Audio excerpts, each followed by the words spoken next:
اس segment میں ہم نے بات کرنی ہے کہ رزق کی فکر یا رب پر یقین ایک کوشچن مارک ہے، ایک سوال ہے جس پہ ہم ڈسکس کریں گے۔ بات کرنے کے لیے معزز مہمان پرنسپل مرکز رحمانیہ وساوے والا اوکاڑا سے تشریف لائے ہیں، فضیلت الشیخ قاری اشرف شہزاد سلفی صاحب ان کو خوش آمدید کہیں گے۔ قاری صاحب السلام علیکم، وعلیکم السلام خیریت سے ہیں آپ؟ ماشاءاللہ الحمدللہ۔ ماشاءاللہ۔ اچھا قاری صاحب، ہم نے چونکہ بات کرنی ہے رزق کے حوالے سے تو چند ایک گزارشات ہیں، ان کو میں سامنے رکھتے ہوئے گفتگو کا آغاز کرتا ہوں کہ رزق کے بارے میں ایک مسلمان کا جو بنیادی عقیدہ ہے وہ کیا ہونا چاہیے، اور کیا رزق صرف محنت کا نام ہے یا اس کے پیچھے اللہ تعالیٰ کی تقدیر، حکمت، ربوبیت شامل ہے؟ یہ بالکل یہ دونوں چیزیں یہ مائنڈ میں ہونی چاہیے۔ جی ایک تو یہ ہے کہ رزق کا فیصلہ اللہ سبحانہ و تعالیٰ ہی کرتا ہے، جی جس کے لیے چاہتا ہے رزق تنگ کرتا ہے، جس کے لیے چاہتا ہے وسیع کر دیتا ہے۔ جی اور لیکن توکل اور اس پہ ایمان لانے کا یہ مطلب نہیں ہے کہ آپ ہاتھ پہ ہاتھ رکھ کے گھر بیٹھ جائیں کہ اللہ نے جو نصیب میں لکھا ہے وہ مل ہی جائے گا۔ یہ دونوں چیزیں ضروری ہیں، کوشش بھی کرنی ہے، ایفرٹ بھی کرنی ہے، اور اللہ پہ یقین بھی رکھنا ہے، ایمان بھی رکھنا ہے۔ یعنی محنت سے رزق نہیں، رزق اللہ سبحانہ و تعالیٰ کے فیصلے سے۔ جی اور یہ ادا اللہ کو بہت پسند ہے کہ جب انسان محنت خود کرے، کمائے خود، اور پھر جب رزق دے دے تو اس کو اللہ پہ ڈال دے، تو اللہ کو یہ ادا بہت پسند ہے۔ جس طرح کہ سنن نبی داود میں ایک حدیث پاک ہے، نبی کریم صلی اللہ علیہ وسلم فرماتے ہیں کہ جو آدمی کھانا کھاتا ہے، اب ظاہر ہے اس نے محنت کی ہے، کوشش کی ہے، دسترخوان لگایا، خود کھایا، بچوں کو کھلایا، کھانے کے بعد یہ دعا پڑھ لے، الحمدللہ الذی اطعمنی ھذا ورزقنیہ من غیر حول منی ولا قوہ، جی کہ اللہ کا شکر ہے، ساری تعریف اس اللہ کی ہے جس اللہ نے مجھے کھانا کھلا دیا بغیر محنت کے، میری کوئی قوت نہیں، میری کوئی کوشش نہیں، یہ اللہ نے مجھے کھلا دیا۔ اللہ نے کھلایا۔ جی حالانکہ اس نے محنت کی ہے، کمایا ہے، لیکن جب اس نے اللہ پہ ڈال دیا ہے تو نبی کریم صلی اللہ علیہ وسلم فرماتے ہیں جب انسان یہ اقرار کرتا ہے، یہ دعا پڑھتا ہے، تو غفر لہ ما تقدم من ذنبہ، اللہ اس کے زندگی کے سارے گناہ معاف کر دیتا ماشاءاللہ ماشاءاللہ۔ ہے۔ یعنی یہ اللہ کو بہت پسند ہے بات کہ اگر کوئی رزق ملے تو اس پہ اللہ پہ ڈالا جائے، اللہ کی طرف منسوب کیا جائے۔ آپ قرآن پاک کا مطالعہ کریں نا، سیدہ مریم علیہ السلام کے سامنے جب سیدنا زکریا علیہ السلام نے پھل دیکھے تو انہوں نے پوچھا یا مریم ان لکی ھذا، مریم یہ کہاں سے ہے؟ قالت ہوا من عند اللہ، کہ یہ رزق اللہ کی طرف سے، اللہ کی طرف سے، ان اللہ یرزق من یشاء بغیر حساب، اللہ جس کو چاہتا ہے بغیر حساب کے دیتے۔ اس لیے یہ یقین ہونا چاہیے کہ رزق اللہ سبحانہ و تعالیٰ ہی دیتا ہے، جو وہ فیصلہ کرے گا اتنا ہی ملے گا، لیکن اس کے لیے کوشش، ایفرٹ وہ ضروری ہے۔ ضروری ہے۔ اچھا، جو آج کا انسان ہے، روزگار ہے، کاروبار ہے، بچوں کے اخراجات ہیں، فیوچر مستقبل کے حوالے سے بہت ساری فکریں ہیں جن میں انسان گھرا رہتا ہے۔ مجھے لگتا ہے شاید جب سے دنیا بنی ہے تب سے شاید ایسے، آپ بہتر بتائیں گے کیونکہ غم روزگار یہ ساتھ ساتھ ہے۔ اچھا، ایسے ماحول میں اللہ رازق ہے اور اس کا یقین دل میں ایسے پیدا کیا جائے یا کیسے پیدا کیا جائے، دونوں صورتیں؟ بالکل یہ یقین ہونا چاہیے۔ یقین پیدا ہوتا ہے نوری علم سے۔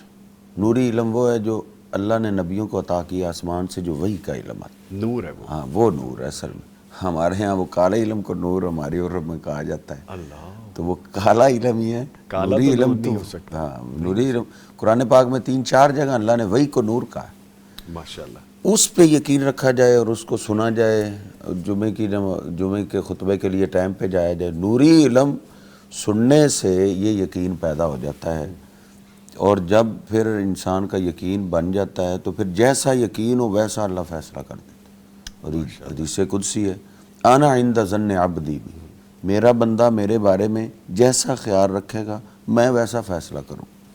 اب نوری علم سب سے پہلے انبیاء پہ آتا ہے، انبیاء کا سب سے زیادہ پختہ یقین۔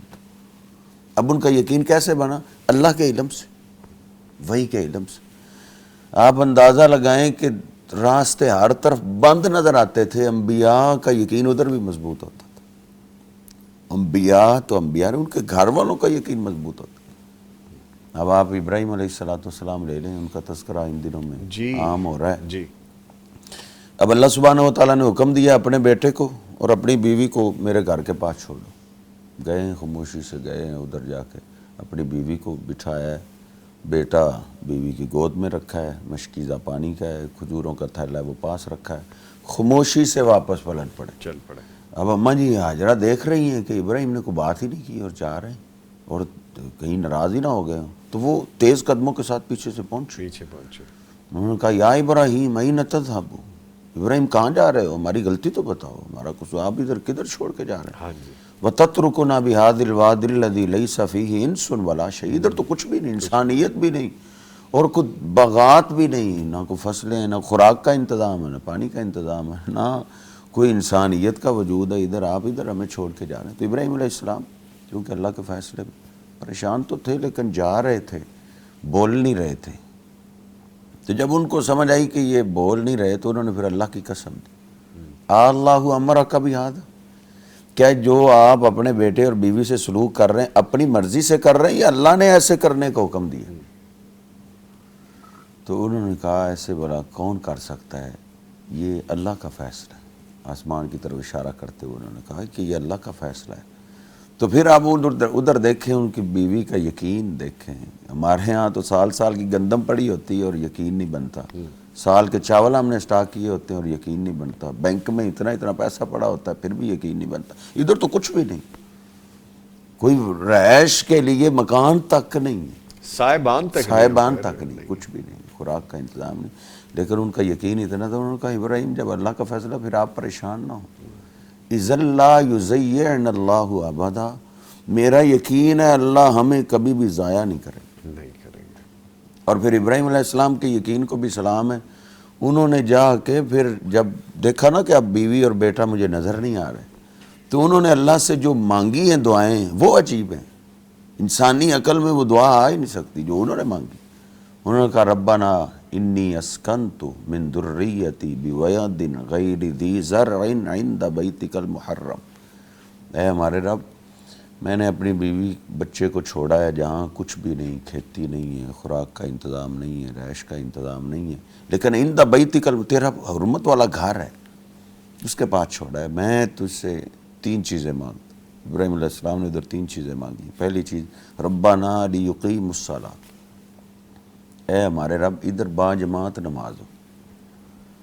بیٹا ایک ہے, اکیلا ہے, کوئی ساتھ کوئی رہائش نہیں, کوئی باجماعت نماز ہو. پہلا انہوں نے یہ سوال کیا.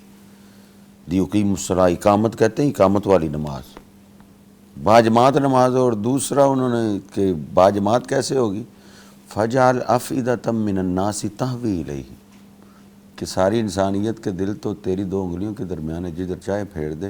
میں تجھ سے دعا کرتا ہوں سارے انسانوں کے دل اس طرف پھیر, تیرے اس گھر کی طرف کھینچے آئیں. اور تیسرا انہوں نے مانگا وارزقہم من الثمرات لعلہم یشکرون, ان کو پھلوں سے رزق دینا. بیوی کہہ رہی تھی ادھر کچھ بھی نہیں ہے, میں تجھ سے مانگتا ہوں, تو کون سا درختوں کا باغوں کا محتاج ہے, تو ان کو پھلوں سے رزق دینا تاکہ تیرا شکریہ ادا کرتے. اب تینوں دعاؤں کو آپ غور سے دیکھیں, آج بھی سب سے بڑی جماعت مکہ میں ہو رہی, سب سے بڑی باجماعت جو نماز ہے وہ مکہ میں ہو رہی. اور دوسرا انہوں نے مانگا کہ لوگوں کے دل پھیر دے, غریب سے غریب انسان جن کے جو کرائے کے مکان میں رہ رہے ہیں, جو تنخواہ جن کی 15-20 ہزار ہے, ان کو میں نے روتا ہوا دیکھا ہے کہ اللہ کوئی ایسا سبب بن جائے, کون سا وقت ہو اور میں تیرے گھر میں پہنچوں. اور جو دیکھ آتا ہے وہ زیادہ تڑپتا ہے کہ اللہ مجھے دوبارہ لے جائے, یعنی کیسے اللہ نے وہ ساری دعائیں وہ انہوں نے مانگی وہ تھی جو انسانی عقل سے ماورا تھی, لیکن اللہ پہ ان کو یقین تھا کہ اللہ کے لیے کوئی کام مشکل نہیں. اور تیسرا انہوں نے ان کی دعا تھی کہ پھلوں سے رزق. آج آپ جانتے ہیں پوری دنیا کما رہی ہے اور وہ آج بھی بیٹھ کے کھا رہے ہیں. ٹھیک, یہ یقین کی بات, یقین ہونا چاہیے.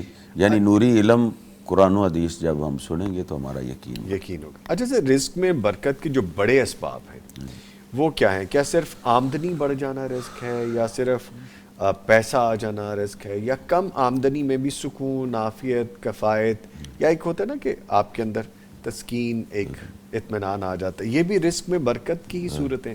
جی بالکل, یہ جو آپ نے دوسری بات کی طرف نشاندہی کی ہے وہ بہت پیاری آپ نے بات کہی ہے کہ رزق کا وافر ہو جانا یہ برکت نہیں ہے, برکت ہے جتنا ہو اس میں سکون، سکون آ جائے. برکت کا یہ مطلب پیسہ ضائع نہیں ہوتا، جتنا ہوتا ہے وافر. کئی ساتھی ہیں جن کی تنخواہیں کتنے لاکھ ہوتی ہیں اور 20-25 تاریخ کو خالی ہو جاتے ہیں، اور کئی ہیں جن کے پاس تنخواہیں تھوڑی ہیں لیکن اینڈ تک ان کے پاس پیسہ رہتا ہے. شاد رہتے ہیں وہ. بالکل. تو برکت یہ ہے.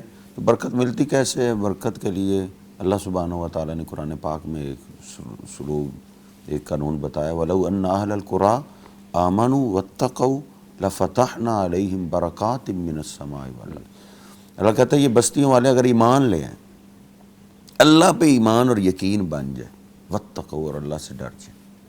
وَاتَّقَوْا، تقوی کا مطلب یہ ہے کہ ان کی گھریلو زندگی، کاروباری زندگی اسلام کے مطابق ہو. میرے استاد محترم عبداللہ ناصر رحمانی صاحب بتاتے ہیں کہ ہمارے ہاں عام طور پہ تقوی کا یہ معنی اللہ سے ڈر جائے. جی. اللہ سے ڈرنے کا مطلب یہ ہے کہ آپ کی پوری زندگی اسلام کے مطابق ہو.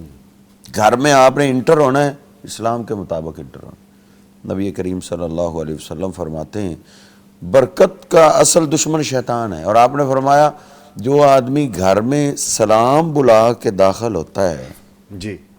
اور اللہ کا نام لیتا ہے، گھر میں انٹر ہوتے وقت اس نے اللہ کا نام لے دیا ہے، تو جو ہر بندے کے ساتھ شیطان ہے، مسلم شریف میں حدیث پاک ہے کہ وہ دروازے پہ کھڑا ہو جاتا ہے، اعلان کرتا ہے اور کہتا ہے لا مبیت لکم، ادھر تمہاری کوئی رہائش نہیں، ادھر تم نہیں آ سکتے، کیونکہ ادھر گھر میں انٹری پہ اس نے اللہ کا نام لے دیا. اللہ کا نام لے لیا. ہاں جی. اللہ کا نام دینے سے وہ شیطان دور ہو گیا، تو برکت ہی برکت. شیطان ہی تو برکت کا انٹی مخالف. اور پھر نبی کریم صلی اللہ علیہ وسلم فرماتے ہیں جب دسترخوان لگ جاتا ہے اور کھانا کھانے لگیں تو پھر اللہ کا نام لے دیں تو وہ شیطان پھر چلاتا ہے، کہتا ہے لا عشاء لکم، ادھر ٹھکانا بھی کوئی نہیں شیطانوں کا، کھانا بھی کوئی نہیں. کھانا بھی کوئی نہیں. اس لیے اسلامی زندگی میں نے ایک سمپل سے ایک مثال دی ہے آغاز میں، یعنی ہر کام اسلام کے مطابق ہو تو برکتیں ہی برکتیں. ٹھیک.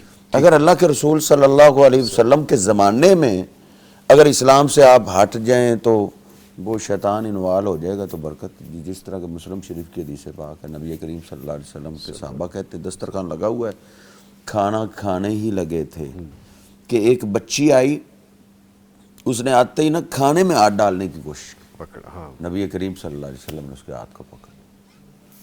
پھر کہتے ہیں ایک دیہاتی آیا، وہ ہاتھ ڈالنے، آپ نے اس کے ہاتھ کو ہی پکڑا. تو نبی کریم صلی اللہ علیہ وسلم نے فرمایا یہ میرے ہاتھ میں 2 ہاتھ دیکھ رہے، یہ 2 نہیں ہیں، ان کے ساتھ تیسرا ہاتھ شیطان کا بھی تھا جو بچی کو دھکیل کے لا رہا تھا کہ اللہ کے نام کے بغیر یہ کھانا شروع کرے تو میں بھی ہاتھ ڈال دوں. میں بھی شامل ہو جاؤں. تو اگر نبی کریم صلی اللہ علیہ وسلم کے دسترخوان پہ یہ معاملہ ہو سکتا ہے، اگر اللہ کا نام نہ لیا جائے تو شیطان آ جاتا ہے، تو پھر ہم تو کسی کھاتے کے ہی نہیں. اور ہمیں یہ سبق ہے اصل میں. سبق ہے. ٹھیک ہے. اچھا سر، آج کے دور میں مہنگائی نے ہم ہر شخص کو پریشان کر رکھا ہے، ہر عام آدمی پریشان ہے. ایسے میں شریعت ہمیں گھبراہٹ، شکوہ، پریشانی، نا امیدی یا کون سا ایسا عمل کیا جائے جو ایمانی راستہ دکھائے، ہمیں امید رہے اندر؟ پہلی بات تو ہے مسلمان اللہ کی رحمت سے نا امید نہیں ہوتا. جب یوسف علیہ السلام کو گم ہوئے 35-40 سال گزر گئے تھے، اور 35-40 سال کے بعد دوسرا بیٹا بھی قید ہو گیا، تو بیٹوں نے آ کے بتایا کہ آپ کا دوسرا بیٹا وہ جیل میں بند ہو گیا. تو یعقوب علیہ السلام نے یوسف کا نام لیا. یوسف کا نام لے کر وہ تو بیٹے تو گرم ہو گئے. انہوں نے کہا آپ یوسف کی بات کرتے ہیں، یوسف کو چھوڑے، آپ اس کی فکر کریں، اس کو تو اتنے سال ہو. تو اس وقت یعقوب علیہ السلام نے اپنے بیٹوں کو بھیجتے ہوئے ایک بات کہی تھی کہ لا تیأسوا من روح اللہ، اللہ کی رحمت سے بیٹوں نا امید نہیں ہوتے. انہ لا ییأس من روح اللہ الا القوم الکافرون، اللہ کی رحمت سے نا امید وہ ہوتے ہیں جو کافر ہوتے ہیں. ہم تو اللہ کی قدرت کو مانتے ہیں، اللہ کی طاقت کو مانتے ہیں کہ اللہ کے لیے کوئی کام کرنا مشکل ہے ہی نہیں، اللہ ہر کام کرنے پہ مکمل قدرت رکھتا ہے. تو جس کا یہ مائنڈ ہو، یہ یقین ہو، تو وہ اللہ کی رحمت سے نا امید نہیں ہوتا. تو نا امید جو بندے ہو جاتے ہیں دین سے دور ہو کے، وہ خودکشی پہ بھی اتر آتے ہیں، زندگی کا خاتمہ کر لیتے ہیں. تو اللہ پہ مکمل یقین ہونا چاہیے کہ کوئی اللہ کے لیے کوئی کام مشکل نہیں ہے، جیسے چاہتا ہے وہ کرنے پہ قادر ہے۔ اب آپ اندازہ لگائیں جب یعقوب علیہ السلام کو انہوں نے پہلی بات کہی ہے کہ آپ کا بیٹا قید میں بند ہو گیا، اور بند بھی دوسرے ملک میں ہوا ہے، اپنے ملک میں ہو جائے یہ بھی پریشانی ہے، دوسرے ملک میں ہو جائے اور ڈبل پریشانی، زیادہ پریشانی۔ تو آپ قرآن پاک سورہ یوسف پڑھیں، انہوں نے پہلی بات کیا کی؟ صبر جمیل، عسى اللہ ان یأتینی بہم جمیعا، مجھے میرے رب پہ امید ہے، یقین ہے کہ میرا اللہ دونوں کو واپس لائے۔ ٹھیک، تو جیسی امید ہو ویسا اللہ پھر سلوک کرتا ہے، جیسا گمان رکھیں گے جیسا ویسے اللہ گمان تعالیٰ رکھیں دے گے۔ دیں گے۔ ادھر روز ضرور پڑھے یا اسفا علی یوسف وابیضتیناہ من الحزن، اے میرے اللہ میں تو اپنے یوسف کو نہ بلا سکتا، تو نے مجھ سے دوسرا بیٹا بھی لے لیا، لیکن پھر بھی میں تجھے چھوڑنے والا نہیں ہوں۔ انما اشکو بسی وحزنی الی اللہ، میں سارے شکوے شکایتیں تیرے آگے رکھتا ہوں، تو میرے بیٹوں کو واپس کرنے والا ہے۔ اب آپ انعام دیکھ لیں، اللہ نے پھر دونوں آنکھیں بھی واپس کی، دونوں بیٹے بھی واپس کیے، اور ان اللہ نے مصر کی بادشاہی عطا کر دی۔ بادشاہ عطا کر دی۔ ٹھیک ہے۔ اچھا، مجھے کچھ کمنٹس ہیں جو کہ میں چاہتا ہوں شامل کر لوں، بڑی محبت سے بھیجے ہیں۔ عامر شیر ہیں آئی گیس، یا عامر اسپیل جو ہیں وہ SHER ہیں، تو لکھتے ہیں کہ اللہ پاک سلامت رکھیں شیخ اشرف شہزاد صاحب کو، اور پھر مجھے دعائیں دے رہے ہیں کہ اللہ تعالیٰ نظام صاحب آپ کو سلامت رکھیں، آمین۔ بہت شکریہ جی۔ کہتے ہیں شہزاد صاحب کو، اشرف صاحب کو، محترم صاحب کو بار بار بلایا کریں پیغام ٹی وی پر۔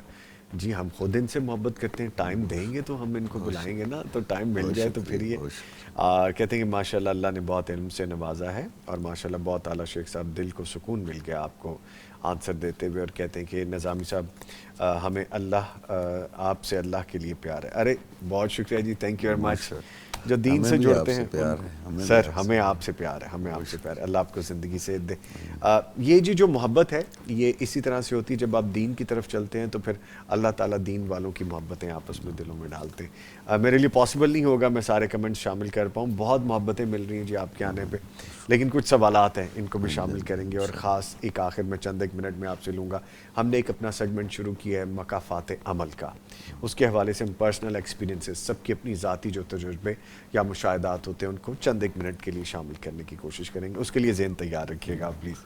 اچھا، سوالوں میں ہم آگے بڑھتے ہوئے، بعض لوگ رزق کی تنگی کے خوف سے حرام کمائی کی طرف نکل جاتے ہیں، دوسرے اور سورس آف انکم کی طرف، جو کہ جائز نہیں ہے، جھوٹ ہے، دھوکہ ہے، کاروبار میں فراڈ ہے، لین دین میں معاملات غلط ہو جاتے ہیں۔ اس حوالے سے دین ہمیں کیا تنبیہ کرتا ہے؟ اس حوالے سے بالکل یہ انسان کا یقین ہونا چاہیے، اصل میں اللہ پہ ایمان ہو، تو وہ حدیث پاک نبی کریم صلی اللہ علیہ وسلم نے فرمایا کہ جبریل امین نے خاص میرے دل پہ یہ بات اتاری ہے کہ اپنی امت کو یہ بتاؤ ان نفسا لن تموتا، کہ کسی جان کو اتنی دیر تک موت نہیں آ سکتی حتیٰ تکمل رزقها و اجلها، جب تک اس کے نصیب کا لکھا ہوا رزق وہ کھا نہیں دیتا، جب تک ایک ایک لقمہ یہ کھا نہیں نہ لے گا اس کو موت نہیں آئے گی۔ اس لیے جو نصیب میں لکھا ہوا ہے وہ آپ کو ملنا ہی ملنا ہے۔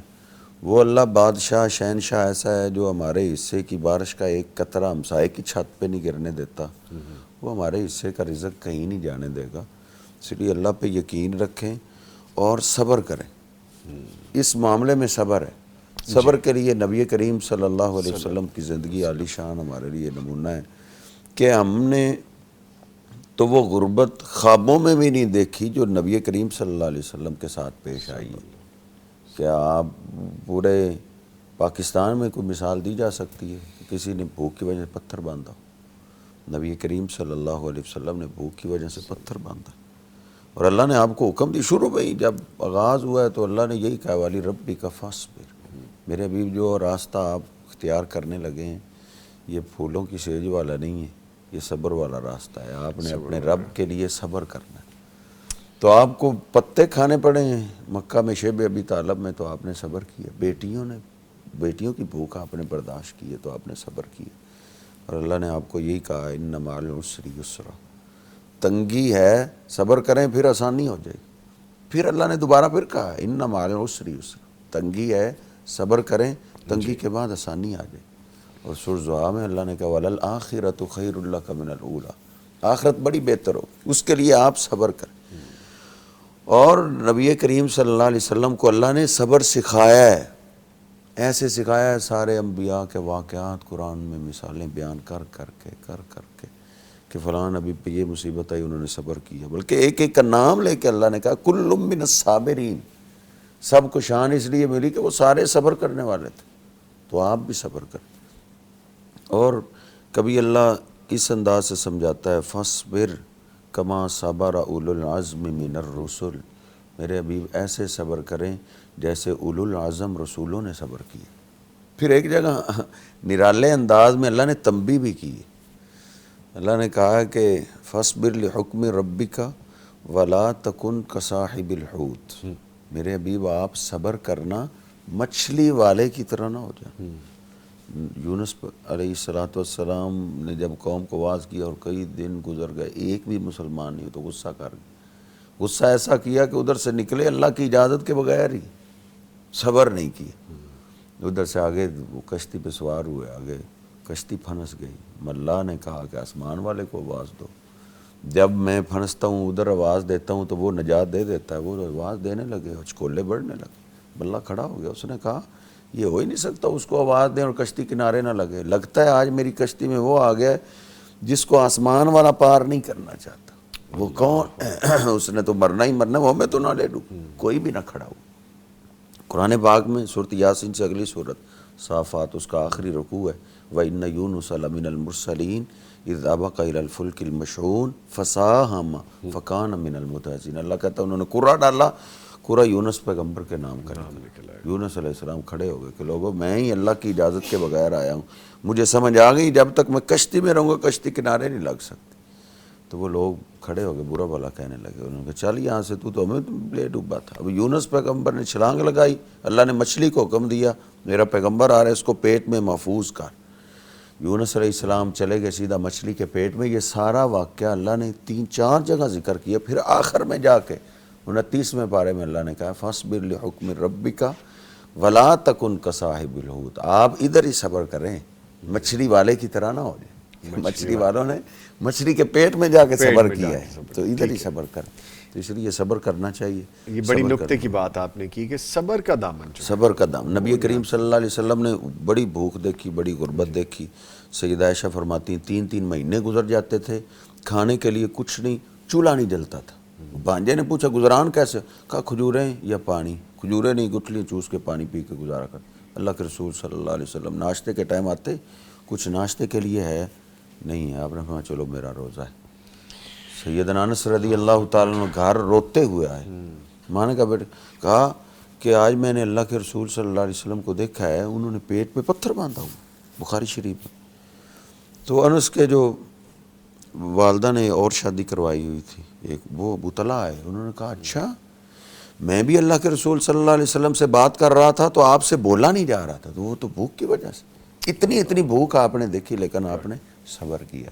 اللہ نے کہا تنگی کے بعد پھر آسانیاں آئے گی، پھر آسانیاں آئی ہیں، پھر نبی کریم صلی اللہ علیہ وسلم نے سونا تقسیم کیا ہے، 100 اونٹ ایک بندے کو دیا ہے، اتنا مال، حتیٰ کہ ایک آدمی مسلمان ہوا اس وقت آپ 2 پہاڑوں کی وادی کے درمیان، ساری وادی 3-4 ایکڑ کی بکریوں سے بھری ہوئی تھی، آپ نے کہا یہ سب لے جاؤ، یہ میرا مال ہے یہ سب لے جاؤ۔ وہ لے گیا اور اس نے اپنی قوم کو کہا کہ یا قومی اسلموا، میری قوم اسلام لاؤ، ان محمدا یؤتی عطاء لا یخشی علیہ الفقر، وہ تو بڑا مال دے دیتے ہیں کہ انسان کی نسلوں کی غربتیں ختم ہو جاتی، پھر اتنا مال کہ قربانی قریب آ رہی ہے، آپ نے ذاتی مال میں سے آخری 100 اونٹ قربان کیے، مثال دی جا سکتی۔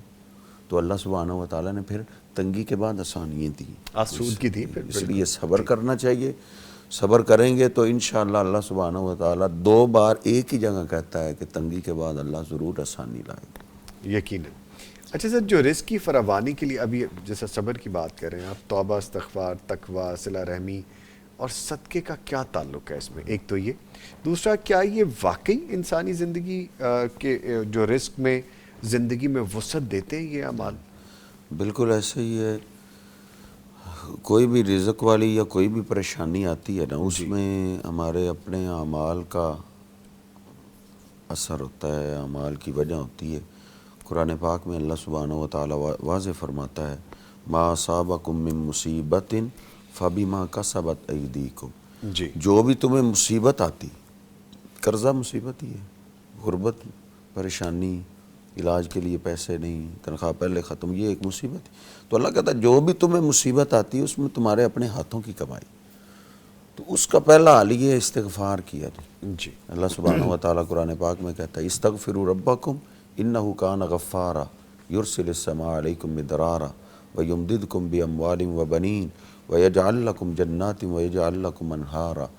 ساری نعمتوں کا اللہ نے ادھر ذکر کیا کہ تم معافی مانگو۔ نوح علیہ السلام نے اپنی قوم کو کہا تم معافی مانگو، معافی مانگو گے اللہ سبحانہ و تعالیٰ تمہیں ضرورت کی بارش دے گا، جب ضرورت ہوگی اس وقت دے گا، جتنی ضرورت ہوگی اس وقت اتنی دے گا۔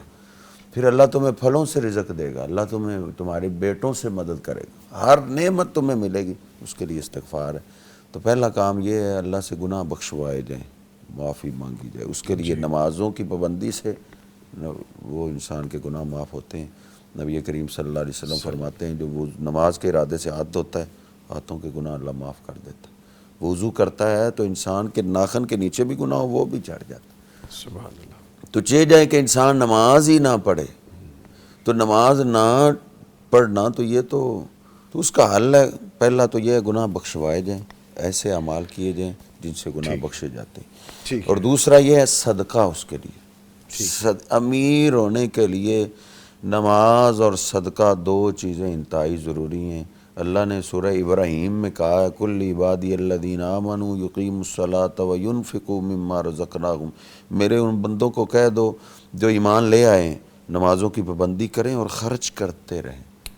خرچ کرنا جی خرچ کرنا یہ مالداروں کی نشانی نہیں ہے، خرچ کرنا یہ مسلمان کی نشانی ہے۔ ٹھیک ہے، میں بات آپ کی یہاں پہ روک رہا ہوں، میں جسارت کر رہا ہوں، لیکن چونکہ وقت تھوڑا ہے ہمارے پاس تو میں نے اس کو وائنڈ اپ کرنا ہے، میرے پاس صرف 1.5 منٹ اور ہے۔ مکافات عمل جو ہمارا سیگمنٹ ہے، آپ کی زندگی پہ کوئی آپ بیتی ہو، آپ نے دیکھا ہو کہ صدقہ کرنے سے، ایمانداری سے، تقویٰ سے اللہ تعالیٰ کے بھروسے پر چل پڑے اور رزق میں زندگی میں برکت ہوئی، دیکھنے والوں کے لیے یہ ایک نصیحت ہوگی۔ ہاں جی بالکل، یہ اس میں آدھا منٹ میں وہ پہلا لوں گا۔ جی جی پلیز۔ پہلا نبی کریم صلی اللہ علیہ وسلم نے فرمایا لا کل مسلم صدقۃ، ہر مسلمان ہر روز صدقہ کرے۔ یہ ان دنوں کی بات ہے جب غربت تھی اور کئی دن وہ صحابہ جن کے گھر میں تھا نہیں اپنے لیے، وہ کھڑے ہو گئے، انہوں نے کہا اللہ کہ ہمارے پاس اپنے لیے نہیں، ہم صدقہ کیسے؟ آپ نے فرمایا تم میں سے کوئی جائے بازار میں محنت کرے اور جو مزدوری ملے اس میں سے گھر والوں کو فائدہ دے، صدقہ بھی کرے۔ اور ابو مسعود انصاری کہتے ہیں بخاری شریف میں ہیں جو محنت کر کے مزدوری سے صدقہ کرتے تھے وَإِنَّ لِأَحَدِهِمُ الْآنَ لَمِئَةَ أَلْفٍ، آج ان کے لیے لاکھ سونے کے سکے مسئلہ ہی نہیں، ٹھیک، یعنی صدقہ کرنے سے مال بڑھ جاتا ہے۔ اور یہ میرا اپنا مشاہدہ ہے، اللہ کہتا ہے یا ابن آدم انفق انفق علیک، اے آدم کے بیٹے تو خرچ کر میں تجھ پہ خرچ کروں گا۔ میں جو مدرسہ چلا رہا ہوں وہ 20-30 ہزار ماہانہ کے خرچے سے شروع ہوا تھا، اور اللہ جانتا ہے میں نے مدرسے میں خرچ کرنے میں کبھی ہاتھ نہیں روکا۔ طلباء پہ، اساتذہ پہ تنخواہیں ٹائم پہ دینا، کئیوں کے بارے میں اطلاعیں ملتی ہیں فلاں نے پلاٹ بنا لیے، فلاں نے گاڑیاں لینی، فلاں نے، میں نے مدرسے کے فنڈ کو مدرسے میں ہی خرچ کرنا شروع کیا ہے آج تک۔ تو الحمدللہ آج تک ہمیں مدرسے کے فنڈ کے لیے قرضہ لینے کی ضرورت نہیں پیش آئی۔ 30 ہزار سے آج 12-13 لاکھ روپیہ ماہانہ کا خرچہ ہمارا ہے، برکت ہو گئی، برکت ہو گئی۔ تو لیکن اللہ سبحانہ و تعالیٰ، اس لیے جو انسان خرچ کرتا رہتا ہے وہ اللہ سے غربت کا ڈر نہ رکھے۔ نبی کریم صلی اللہ علیہ وسلم نے اپنی سالی محترمہ کو بھی یہ کہا تھا اسماء خرچ کرو اور آسمان والے سے غربت کا ڈر نہ رکھو۔ سبحان اللہ سبحانہ و تعالیٰ خرچ کرنے سے رزق کھول دیتا ہے، کھول دیتے ہیں۔ ٹھیک ہے، اور وہ اگر اپنے اہل خانہ پہ ہو رہا ہو تو سب سے بہترین، وہ تو سب سے پہلے حقدار سب ہے۔ سے پہلے۔ ٹھیک ہے جی، لیجیے اس کے ساتھ ہی میں بہت شکریہ ادا کروں گا اپنے معزز مہمان فضیلت الشیخ قاری اشرف شہزاد سلفی صاحب کا۔ سر آپ کے آنے کا شکریہ، محبت ہے آپ سے ہمیں، جیسے آپ ہم سے خاص محبت کرتے ہیں تو آ جایا کریں جیسے ہماری آڈینس بھی دیکھنا چاہتے ہیں۔ تھینک یو ویری مچ، بہت شکریہ آپ تشریف لائے۔